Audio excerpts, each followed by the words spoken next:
এই সুন্দর মুহূর্তে আমরা একটা সবাই বামনি ফলসের নিচে গেছে, আমি আর গেলাম না। যাই হোক, আমি আশেপাশে কোনো জায়গায় ঘুরবো ভাবলাম, তো আমি এসছি একটা জায়গায়, খুব সুন্দর পিকনিক স্পট, সব কিছু ভালো লেগেছে এখানে।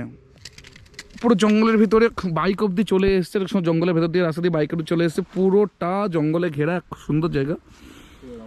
কিন্তু মানুষজনদের একটু চিন্তা ভাবনা করে এইগুলো করা উচিত ছিল।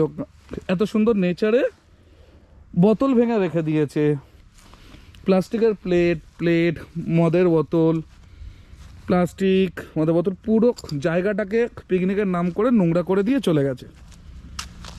পেঁয়াজের খোসা পুরো ভর্তি এখানে, মানে কোথায় কোথায় খেয়েছে, ওই জঙ্গলের ভিতরে ঢুকে কি ওরা ভাত খেয়েছে?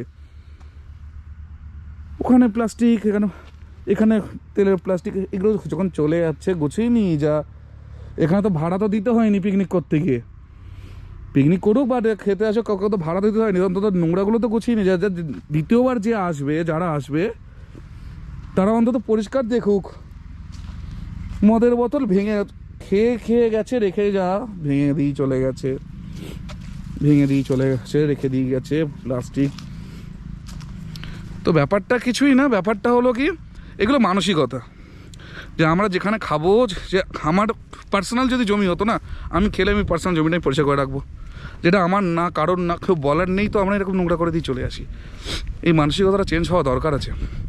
কেন এত সুন্দর একটা নেচারে, যেখানে গাছ এত সুন্দর, আমাদের বাড়ির আশেপাশে তো এসব চিন্তাভাবনার বাইরে, সুন্দর ঠান্ডা বিভিন্ন রকমের গাছ, আর এত সুন্দর একটা জায়গা, যার কারো পার্সোনাল প্রপার্টিও না, তুমি এখানে এসে এনজয় করো, কেউ কিছু বলছে না। নিচে ফলস চলছে, ঝর্ণা আছে ওই সাইড দিয়ে দেখা যাচ্ছে। তো এই জায়গাটাকে নোংরা করার কোনো মানে হয়? আনকালচার মেন্টালিটি।